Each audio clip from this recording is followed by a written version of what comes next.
नमस्कार, मैं हूं अभिनय आकाश और आप देखना शुरू कर चुके हैं प्रभा साक्षी का special show most reliable information यानी एमआरआई। बशीर भद्र साहब का एक शेर है, दुश्मनी जमकर करो लेकिन गुंजाइश ये रहे, जब कभी हम दोस्त हो जाएं तो शर्मिंदा ना हो। इस शेर से निकलती फिलॉसफी को पूर्व मंत्री स्मृति ईरानी समझ गई है, लेकिन वो स्मृति ईरानी जिसे कांग्रेस और बाकी विपक्ष के नेता ट्रोल मिनिस्ट्री चलाने वाली मंत्री तक कह दिया करते थे, उन्हें स्मृति ईरानी का बदला स्टैंड दिखने लगा। लोग तो मजाक तक में ये कहने लगे कि राहुल गांधी की फैन लिस्ट में एक नया नाम जुड़ गया। ये सबक लगता है स्मृति ईरानी ने ले लिया, लेकिन उनकी ही जूनियर नेता और मंडी लोकसभा सीट से बीजेपी की सांसद कंगना रनौत शायद ये अभी समझ नहीं पाई है। हाल ये है कि एक के बाद एक उनके बयान और उनकी आधी अधूरी तैयारी व्हाट्सएप यूनिवर्सिटी के ज्ञान का परचम बढ़ा रहे हैं। जातीय जनगणना पर उन्होंने अब ऐसा बयान दे दिया जिससे लगने लगा कि संसद में जिन्हें आप पहुंचा रहे हैं जरूरी नहीं यहाँ के देश समाज के बदलते ताने बाने को भी समझते हो। भारतीय राजनीति में इन दिनों सबसे ज्यादा चर्चा में रहने वाले उस टॉपिक की चर्चा करेंगे जिस पर संसद की स्टैंडिंग कमेटी से लेकर नेता से अभिनेता बनी कंगना रनौत तक खुलकर अपने विचार रख रही है। यह टॉपिक जाति जनगणना का है। लोकसभा चुनाव में काफी ज्यादा चर्चा में रहने वाला जाति जनगणना का मुद्दा आज दो कारणों से चर्चा में है। एनडीए के सहयोगी जेडीयू की तरफ से ओबीसी कल्याण पर संसदीय समिति की बैठक में जातिगत जनगणना कराने की मांग की है और ओबीसी के लिए क्रीमी लेयर की सीमा को मौजूदा सीमा से बढ़ाकर 20 लाख रुपए का प्रस्ताव रखा है। वहीं बीजेपी सांसद कंगना रनौत का ताजा बयान सामने आया है। कंगना ने कहा, देश में जाति जनगणना नहीं होनी चाहिए। जाति जनगणना पर कंगना का नया बयान। किसानों पर बयान देकर विपक्ष के निशाने पर आई कंगना ने तो जैसे बीजेपी के सब्र का इम्तिहान लेने की कसम खा ली। मंडी से लोकसभा सांसद अब जाति जनगणना पर बयान देकर नया विवाद खड़ा कर दिया है। एक इंटरव्यू के दौरान हिमाचल प्रदेश के मंडी लोकसभा क्षेत्र से बीजेपी सांसद कंगना रनौत से पूछा गया, क्या देश में जाति जनगणना होनी चाहिए?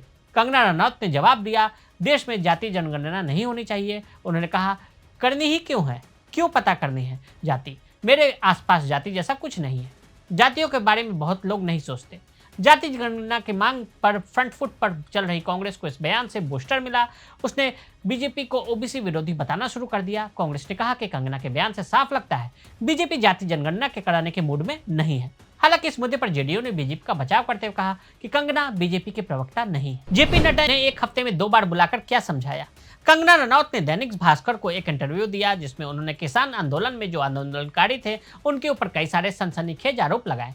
उसको लेकर हरियाणा से लेकर पूरे पंजाब में रोष पैदा हुआ। किसानों का क्रोध और हरियाणा में चुनाव को देखते हुए बीजेपी ने बिना क्षण गवाए कंगना के बयान से दूरी बना ली। कंगना को चेतावनी भी दी। बीते दिनों कंगना ने बीजेपी के राष्ट्रीय अध्यक्ष जेपी नड्डा से मुलाकात की। जेपी नड्डा ने उन्हें कई नसीहतें दी।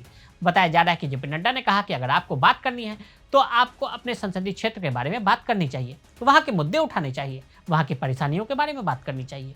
जेपी नड्डा ने कहा कि आप अपने क्षेत्र की समस्याओं के बारे में बात करें, लेकिन पार्टी के शीर्ष नेतृत्व में फैसला होता है या ऐसे मुद्दे जो कहीं ना कहीं सरकार से जुड़े हों उन बातों या मुद्दों पर बयान न दें। आप सांसद जरूर हैं, लेकिन नीतिगत मामलों पर अधिकृत नहीं है, ना ही इन मामलों पर आपको बोलने की अनुमति है। साफ सी बात है कि बीजेपी कंगना के बयान को लेकर काफी सजग हो गई और अपने फायदे और नुकसान को देख रही है। बोलो तभी जब मौन से बेहतर हो। जब किसान नेताओं को लेकर इस तरह के बयान दिए जाते हैं, उस पर रिएक्शन देखे जाते हैं, ऐसे समय में बीजेपी ने कंगना को समझाने की कोशिश फौरन शुरू की। पहले तो बीजेपी ने अपने सांसद कंगना रनौत की ओर से किसान आंदोलन पर दिए बयान से किनारा किया। पार्टी हरियाणा विधानसभा चुनाव से पहले किसी तरह का विवाद नहीं चाहती, लेकिन जिस अंदाज में कंगना के बयान से किनारा किया गया उसे लेकर सियासी गलियारों में चर्चा गर्म है। पार्टी ने इसके लिए जारी बयान में जिस तरह से तल्ख और सख्त शब्दों का प्रयोग किया, कंगना को चेतावनी दी, उससे माना गया कि बीजेपी उनके लगातार दिए जा रहे बयानों से परेशान है और एक ही संदेश दिया कि वो अपनी सीमा में रहें और पार्टी लाइन से हटकर बयान न दे। जब कंगना को लोकसभा का टिकट मिला था तब भी पार्टी के अंदर उनके बयानों को लेकर चिंता थी, लेकिन अब जब वह सांसद चुन ली गई हैं, पार्टी उनके बयानों को लेकर हमेशा आशंकित रहती है। पार्टी नेताओं का मानना है कि उनके साथ ही दूसरे बड़े बड़बोले नेताओं को भी संदेश दिया गया कि वे संयमित होकर ही बोले। क्या नीतियां बनेगी और संसद में क्या प्रतिनिधित्व कर पाएंगे ये लोग?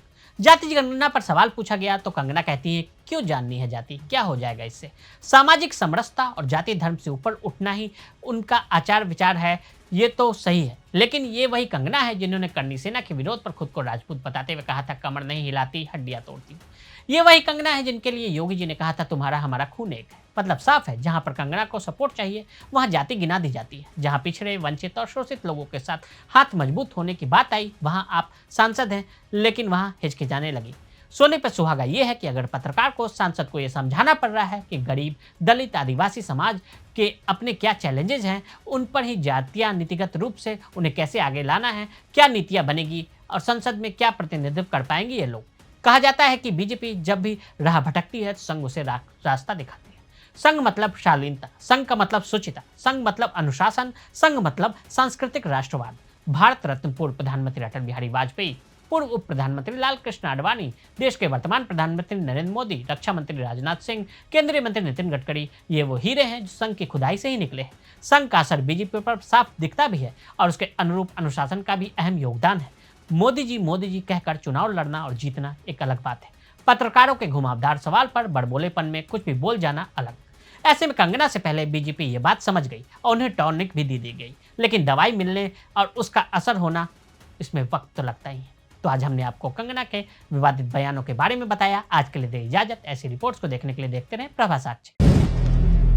अगर आप भी लेना चाहते हैं देश दुनिया की तमाम जानकारी तो आज ही सब्सक्राइब करें हमारे चैनल को। साथ ही नीचे दिए बेल आइकन को जरूर दबाएं ताकि हर अपडेट आप तक पहुंच सके।